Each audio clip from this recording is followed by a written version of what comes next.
Mga idol, ituturo namin to kung paano namin ginawa. So ano pang inaantay mo? Tara, let's go. Sundan nyo kami. So, punta na tayo agad kay CapCut mga idol. New project. Tapos input na natin yung clip na kailangan natin. So ito yung add lang natin. Tapos i-mute na natin para mawala na yung sound. Tapos dito mga idol, lilinisin muna natin yung clip na gagamitin natin. So ito yun mga idol. Diyan, click natin. Tapos hanapin sa baba ang split. Itong unang clip, hindi na natin kailangan yan. Kaya ang gagawin natin, highlight nyo, tapos i-delete. Tapos dito, tansahan tayo dito idol, yung paghakbang niya. Bago lumapat yung paa niya mga idol. Ayan. Ngayon, click nyo po yung clip. Pag nag-highlight, hanapin nyo na agad yung freeze. So ayan, may freeze na idol. Tapos dito, tuloy lang tayo mga idol. Ayan, ayan. Dito, dahan-dahan lang mga idol. Ayan.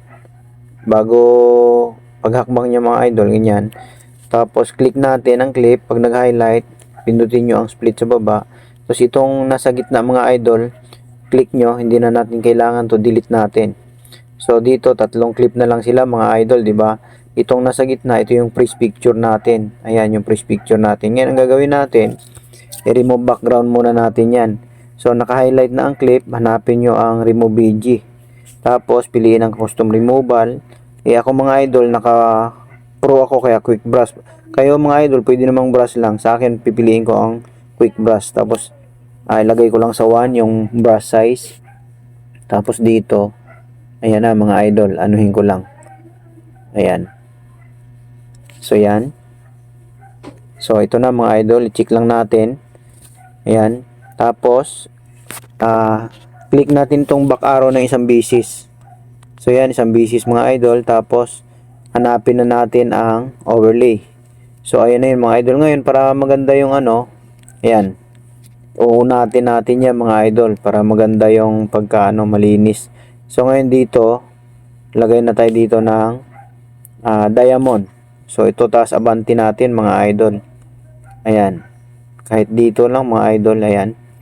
Ngayon ang gagawin natin, i-drag natin tong overlay clip natin na yung ano. Ayan, kahit naman hindi sila gaanong mag-size mga idol. Ayan. Ayan, ang importante diyan ano. Ayan, di ba? Tapos ngayon habang naka-highlight yung mga idol, ayan, habang naka-highlight, hanapin nyo sa baba ang split. Tapos yan, nahati na siya. Itong mahaba na to nga overlay clip mga idol, hindi natin kailangan yan. So delete natin. So ngayon ito na. Try natin mga idol. So ayun na mga idol, di ba? Tapos dito, puputulan natin to kasi mahaba ito mga idol eh. Ayun, wala na yung karakter oh. Yan, yan. So dyan, ayan, puputulan na natin yan. Ngayon, ang gagawin natin dyan mga idol, pindutin nyo muna itong back arrow, isang bisis, tapos aspect ratio, tapos 9:16. Tapos dito sa taas, 1080p, tapos frame rate, 60. Yung code rate naman is high. Ayan, tapos export muna natin mga idol. Ayan, ganun yan. Export muna natin. Ayan. Tapos, pagkatapos na export mga idol, yung new project tayo ulit. Tapos yun, ipasok natin to mga idol. Ayan. Tapos, ayan na siya, di ba? Mag-a-apply na tayo dito ngayon. Click nyo yung clip mga idol. Click nyo, tapos hanapin nyo ngayon dito ang motion blur. Ayan, motion blur mga idol. Pagkataas ng motion blur, gawin lang natin ditong 60 siguro. Okay, 60. Tapos itong blend 30.